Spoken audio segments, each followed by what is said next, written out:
Assalamualaikum, bersama saya Vina Isabella Fadilah, NIM 20201010103.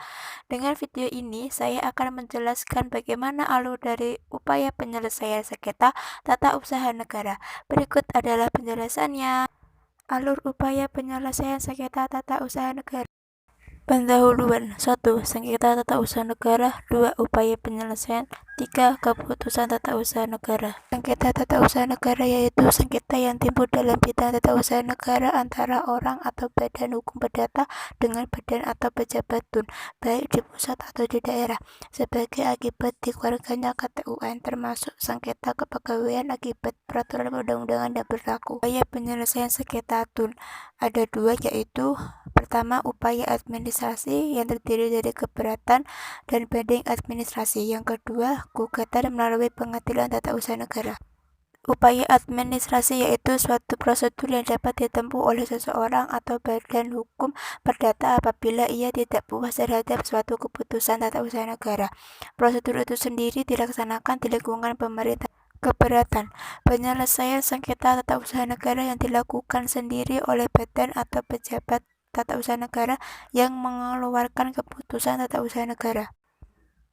Banding administrasi, penyelesaian sengketa tata usaha negara yang dilakukan oleh instansi atasan atau instansi lain dari badan atau pejabat tata usaha negara yang mengeluarkan keputusan tun yang berwenang memeriksa ulang keputusan tun yang disengketakan. Gugatan melalui pengadilan tata usaha negara. Pengadilan berwenang memeriksa memutus sengketa tata usaha negara jika upaya administrasi sudah digunakan. Apabila peraturan dasarnya dikeluarkan, keputusan tata usaha hanya menetapkan upaya administrasi berupa soal keberatan yang bersangkutan diajukan kepada pengadilan tata usaha negara.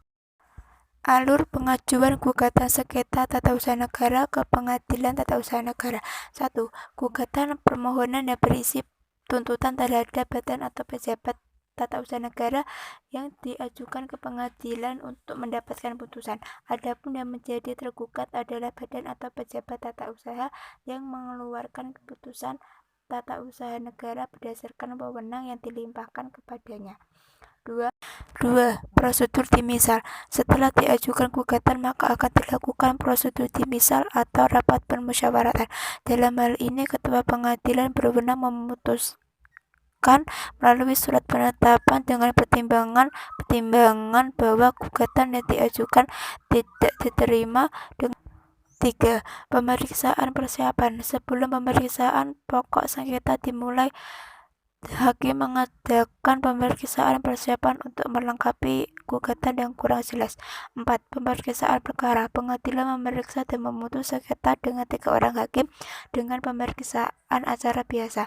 Setelah pemeriksaan sengketa selesai, kedua belah pihak diberi kesempatan untuk mengemukakan keputusan tata usaha negara.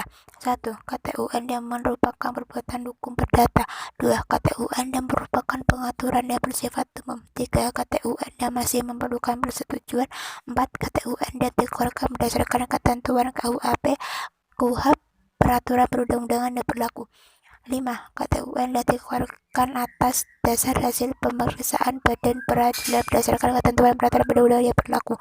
6. KTUN mengenai tata usaha Tentara Nasional Indonesia. 7. Keputusan KPU baik di pusat maupun di daerah mengenai hasil pemilu.